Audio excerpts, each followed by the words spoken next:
রঘুনাথ বাবার আশীর্বাদে আলোর দিশারি ভৌতিক ঘটনা ইউটিউব চ্যানেলে আপনাদের সকলকে জানাই সুস্বাগতম। আজকে একটি বিষয় নিয়ে বলবো। বিষয়টি হলো পাড়া প্রতিবেশীরা আপনার কি ভালো চায়, এই বিষয়টা নিয়ে আলোচনা করব।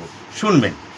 পাড়া প্রতিবেশী দেখুন দু একজন এইরকম হয়তো বেরোয় যে ঠিক আছে বাবা, হ্যাঁ, কিন্তু বেশিরভাগ ক্ষেত্রেই দেখা যায় প্রথম চোটে আপনি যখন কোনো উন্নতি করেননি বা কোনো কিছু নয়, গরিব অবস্থায় বা আছেন বা মধ্যবিত্ত অবস্থায় আছেন, তখন দেখবেন আপনার সাথে একদম, আপনি যদি তার সাথে ঘুলে মিলে থাকেন তাহলে কিন্তু কোনো অসুবিধা নেই।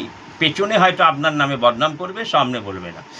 কিন্তু যদি আপনি একটু উন্নতি করে ফেলেন বা একটা উন্নতির জায়গায় যান বা আপনার স্টাইল বা আপনার সব, হ্যাঁ, সেইগুলো যদি ভালো হয়, দেখবেন ওই পাড়া প্রতিবেশী আপনার আবার হিংসা করবে, সব সময় আপনার পেছনে লাগার চেষ্টা করবে, উল্টো পাল্টা কথা বলবে।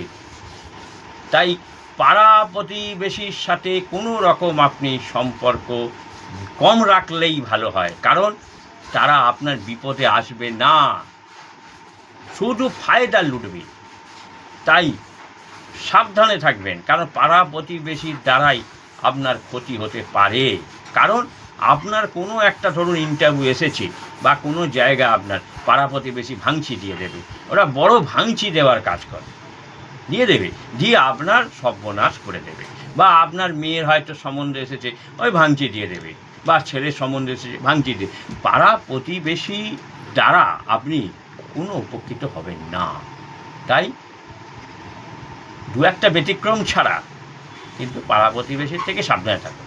ভালো থাকুন, সুস্থ থাকুন, আমাদের পাশে থাকুন। চ্যানেলটাকে সাবস্ক্রাইব করতে ভুলবেন না।